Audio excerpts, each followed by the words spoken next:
Dan membaca tulisan itu, Heidi bahkan gak ingat kalau dia pernah mengucapkan semua itu. Dia bahkan sangat terkejut mengetahui bahwa dia melihat dan mendengar lebih banyak dari apa yang dia ingat.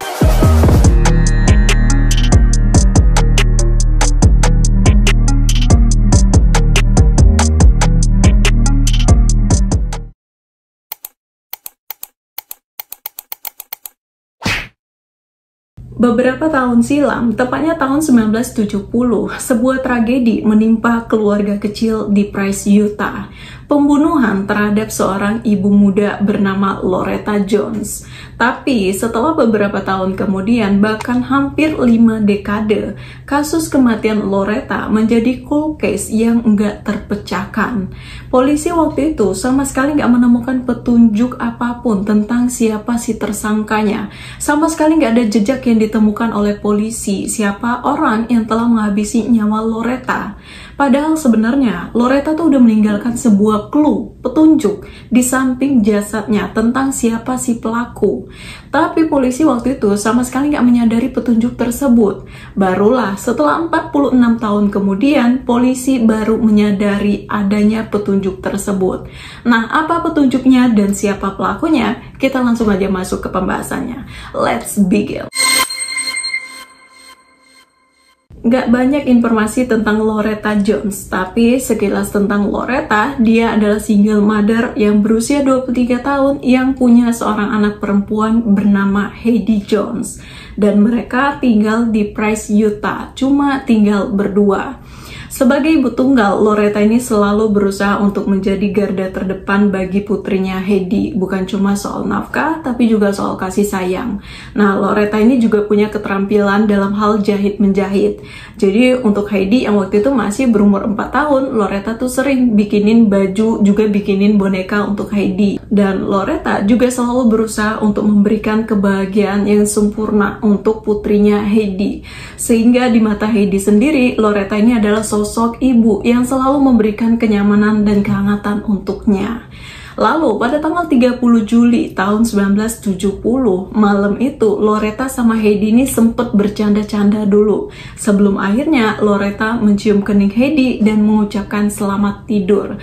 Tapi siapa sangka kalau itu akan menjadi kebersamaan terakhir antara Heidi dan ibunya. Ketika besok paginya Heidi bangun tanpa sapaan Loretta. Biasanya ya, Loretta itu akan selalu bangunin Heidi dan memberikan sapaan yang hangat.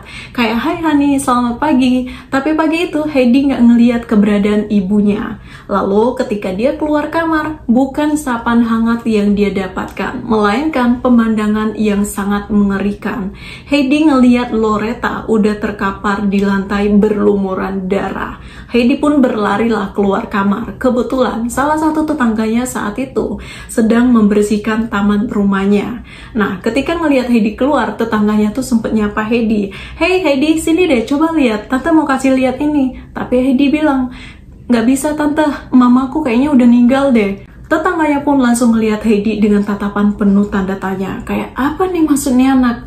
Lalu sekitar jam 11.40 siang, polisi tibalah di rumah Loretta. Dan mereka menemukan keadaan ruang tamu yang udah berlumuran darah, dengan Loretta yang terkapar di lantai. Dan dari pemeriksaan polisi, sama sekali tidak ada tanda-tanda adanya seseorang yang udah masuk dengan paksa ke dalam rumah Loretta. Jadi dengan kata lain, kayaknya Loretta dikenal siapa si pelaku yang udah tega menghabisi nyawanya. Dan satu-satunya saksi yang berada di lokasi kejadian saat itu cuma Heidi yang masih berumur 4 tahun. Itu pun Heidi langsung diamankan ke rumah tetangganya karena dia shock berat ngelihat kondisi ibunya seperti itu. Sementara dari pemeriksaan tubuh Loretta, terdapat 17 luka tusukan di tubuhnya Loretta. 17 tusukan, kalian nggak salah dengar. Dan juga terdapat sayatan di bagian leher. Jadi lehernya Loretta itu kayak ada bekas luka gitu. Jadi kalian tahu lah maksudku gimana ya.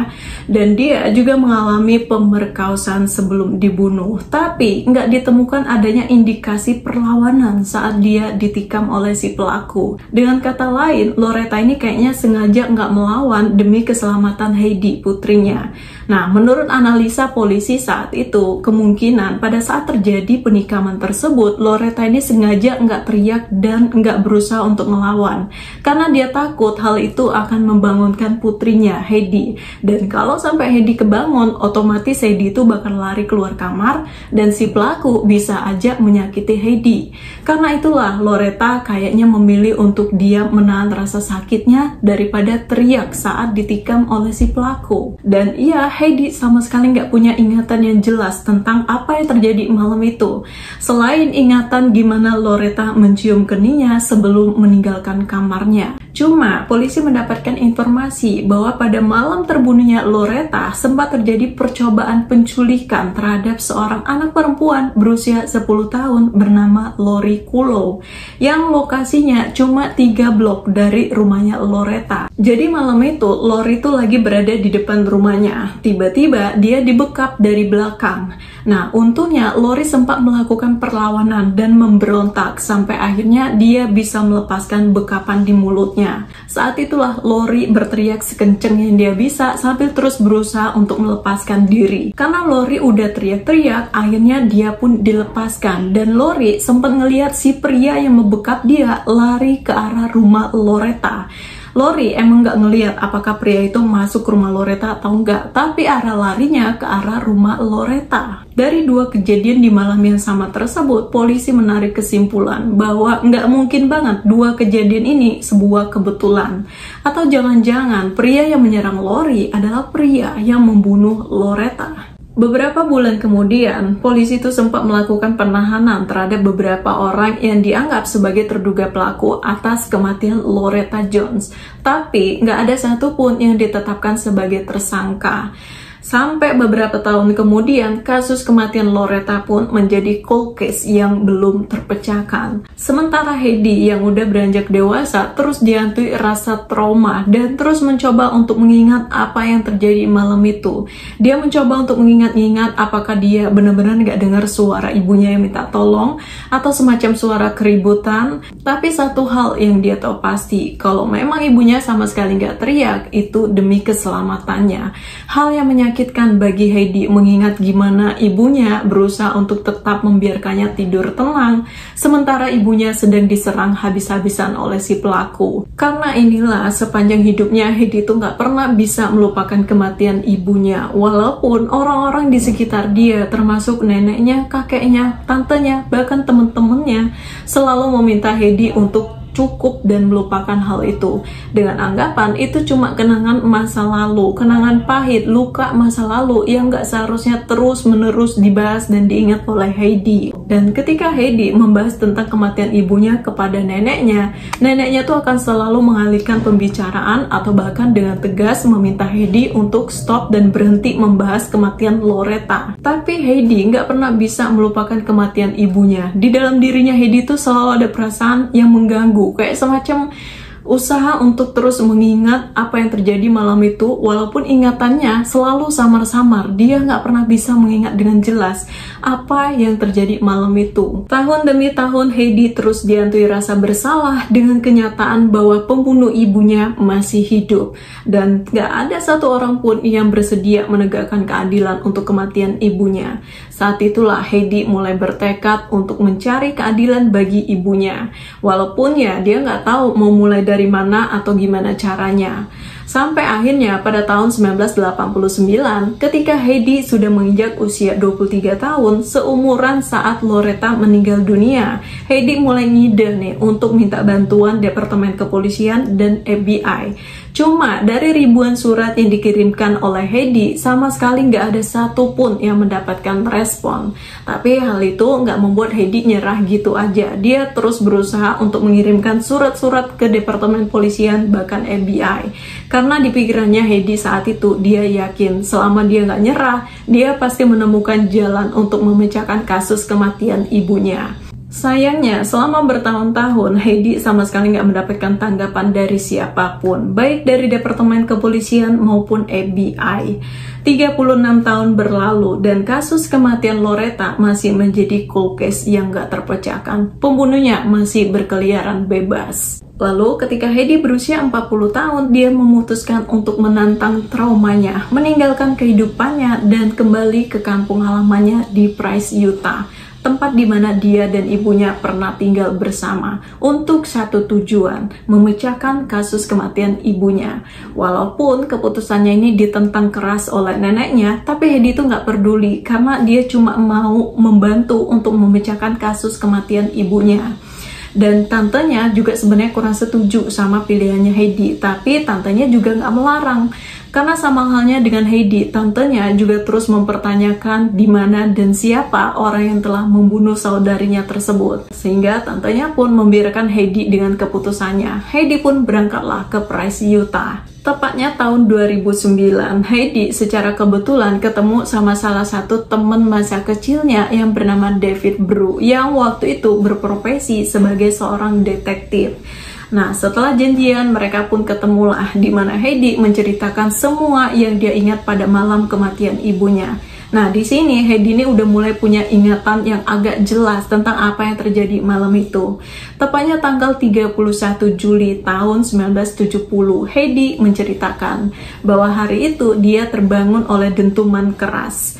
Lalu dia mengintip dari celah kunci kamarnya. Nah, saat itulah dia ngelihat ada sebuah tumpukan di ruang tamu. Awalnya Heidi pikir itu tumpukan cucian, tapi ketika dia membuka pintu kamarnya, saat itulah dia melihat ibunya tergeletak berlumuran darah. Heidi juga ingat gimana saat itu dia berlari sampai terhuyung-huyung keluar rumah, menghampiri salah satu tetangganya dan mengatakan apa yang dia lihat. Mendengar cerita Heidi, David itu sempat bengong gitu. Kenapa selama ini dia nggak pernah dengar cerita cold case pembunuhannya Loretta? Dan Heidi juga sempat ngerasa pesimis sama si David, karena dia pikir David ini bakal nolak dia. Sekelas Departemen Kepolisian bahkan FBI aja mengabaikan surat-suratnya. Apalagi David, karena memang kasus kematian ibunya itu kejadiannya udah lama banget. Pasti butuh usaha yang lebih keras untuk kembali membuka kasus itu. Tapi David yang saat itu bisa merasakan kefrustasiannya Heidi, jadi merasa iba dan memutuskan untuk membantu Heidi. David pun kembali membuka cold case pembunuhan Loretta Jones. Dan hal pertama yang dilakukan David adalah membuka kembali berkas asli kasus kematian Loretta Jones. Tapi ketika David ngecek, berkas tersebut udah nggak ditemukan. Entah hilang atau dibuang, tapi berkasnya udah nggak ditemukan. Sesuatu yang aneh bagi David, karena biasanya berkas kasus pembunuhan, apalagi cold case, biasanya akan terus disimpan seumur hidup. David pun berusaha untuk menggali informasi dari berbagai media berita tahun itu. David juga berhasil mendapatkan informasi bagaimana Loretta saat ditemukan. Tertulis bahwa Loretta ditemukan dalam keadaan tergeletak di ruang tamu dengan posisi tubuh miring dan salah satu tangannya berada di genangan darah. Juga tentang tubuh Loretta yang mengalami 17 luka tusukan di bagian punggung dan 2 luka tusukan di bagian dada. Juga berita tentang Loretta yang diduga tewas tanpa perlawanan. Tapi walaupun David udah punya informasi detailnya, cuma dia belum menemukan bukti atau petunjuk dari TKP tentang siapa terduga tersangkanya.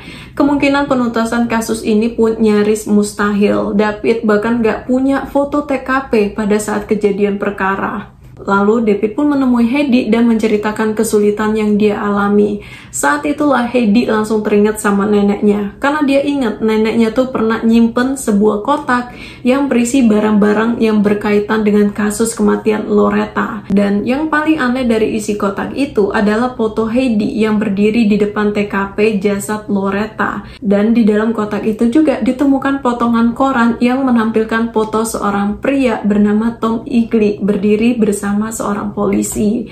Di koran itu tertulis bahwa Tom Eagley adalah satu-satunya tersangka dalam kasus kematian Loretta.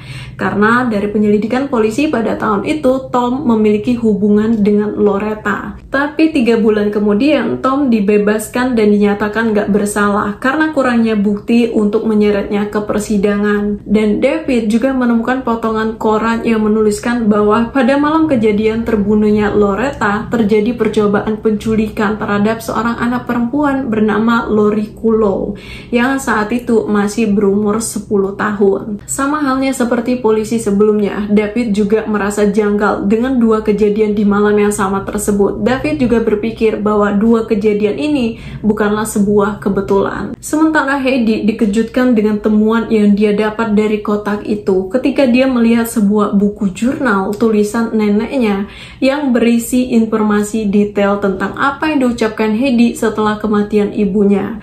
Jadi pada saat Heidi berumur 4 tahun, Heidi ini ternyata bercerita kepada neneknya tentang apa yang terjadi malam itu. Dan neneknya menuliskan semua itu di dalam sebuah buku. Di dalam buku itu tertulis kalimat bahwa Heidi bilang Tom telah membunuh ibuku. Aku seperti bermimpi buruk. Aku mendengar suara langkah kaki dan Tom berteriak, "Aku akan datang membunuhmu. Saat aku selesai denganmu, mungkin putrimu juga akan ikut."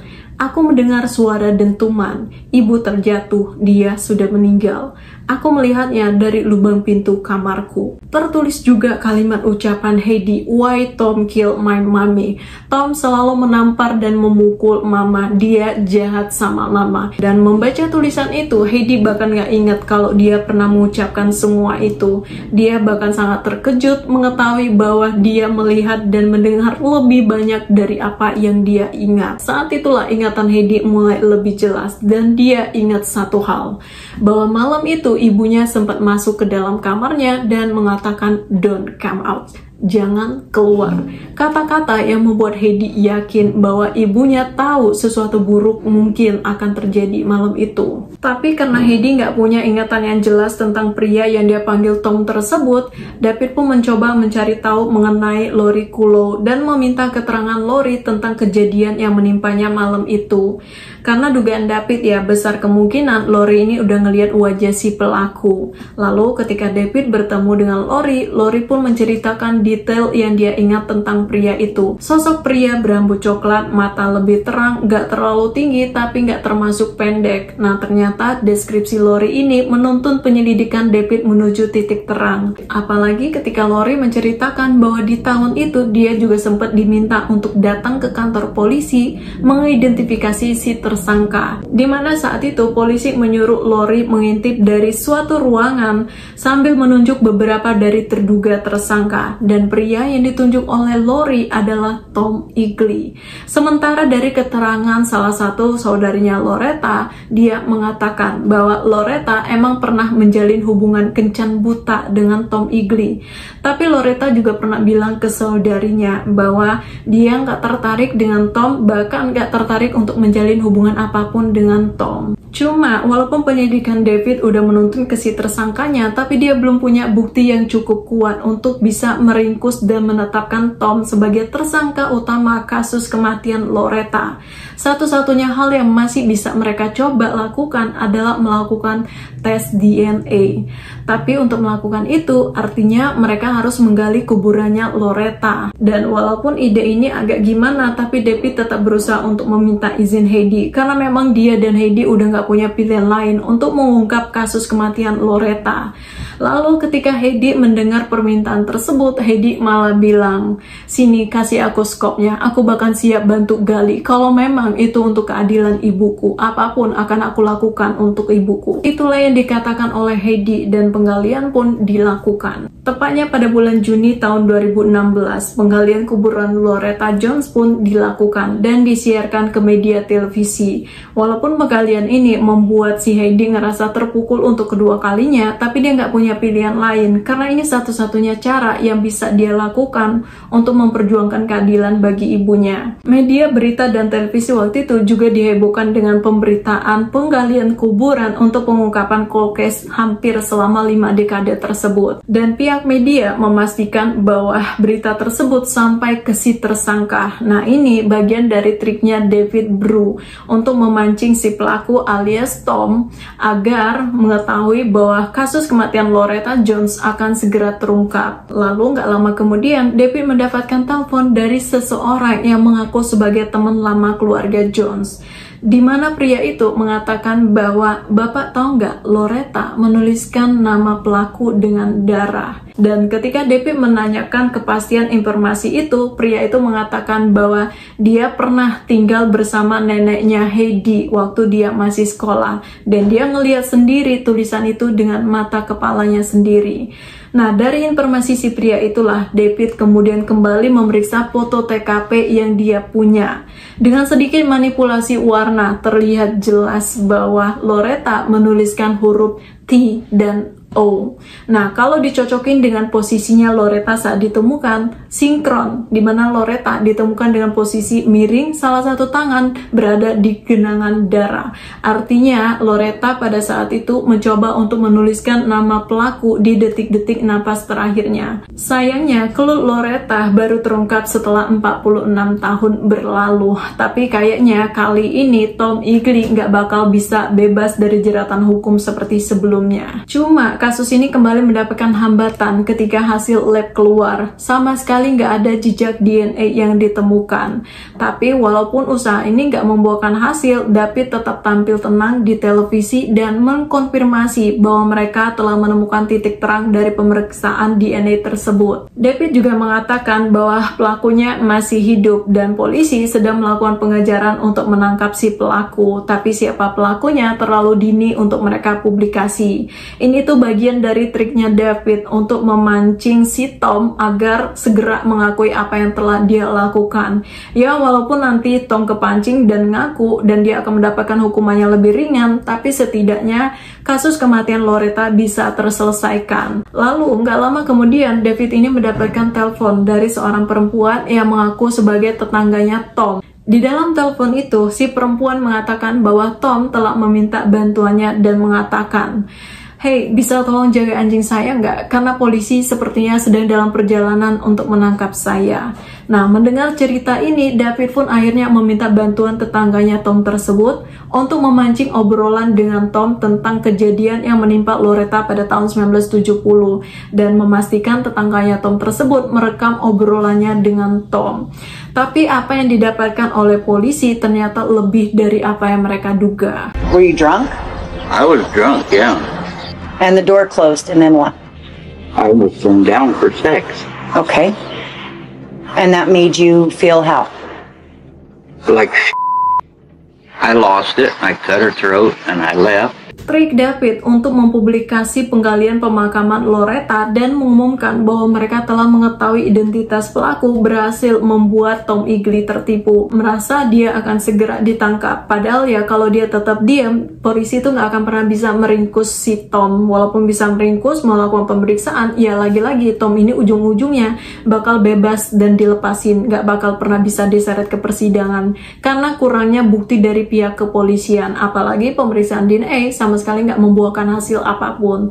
Tapi dengan adanya rekaman tersebut, polisi akhirnya bisa melakukan penangkapan dan penahanan terhadap Tom Eagley. Media televisi langsung diramaikan dengan pemberitaan penangkapan pria berusia 76 tahun sebagai tersangka cold case pembunuhan Loretta Jones di tahun 1970 silam. Dan atas kejahatannya, Tom Eagley dijatuhi hukuman 10 tahun penjara seumur hidup. Dan dia akan berusia 96 tahun saat berhadapan dengan Dewan Pembebasan bersyarat.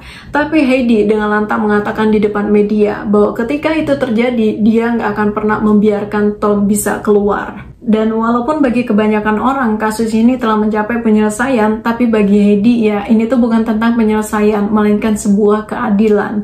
Heidi juga mengatakan bahwa dia nggak bisa menggambarkan dengan kata-kata betapa berartinya jasa David Bru yang telah bersedia untuk kembali membuka cold case kematian ibunya, saat semua orang, bahkan FBI, malah mengabaikannya. Sementara menurut David, kalau bukan karena kegigihan, kepercayaan, dan dukungan Heidi Jones, kasus kematian Loretta mungkin gak akan pernah terpecahkan. Dan di mata Heidi, Loretta udah kayak pahlawan buat dia yang rela tetap diam demi keselamatannya. Itulah yang memotivasi Heidi untuk gak pernah menyerah memperjuangkan keadilan untuk ibunya. Lalu setelah kasus ini selesai, Heidi pun kembali melanjutkan hidupnya, tapi kali ini dia lebih tenang, gak lagi dihantui rasa bersalah atas kematian ibunya. Nah, itu dia pembahasan kita malam ini, dan terima kasih udah tonton videonya sampai selesai. Jangan lupa klik like kalau kamu suka pembahasan seperti ini, subscribe juga dong, jangan nanggung. Sekali lagi selamat menyambut tahun baru 2025. Tetap utamakan keselamatan walaupun kita lagi di momen senang-senang, oke? Stay safe, stay happy. See you next time. Dadah!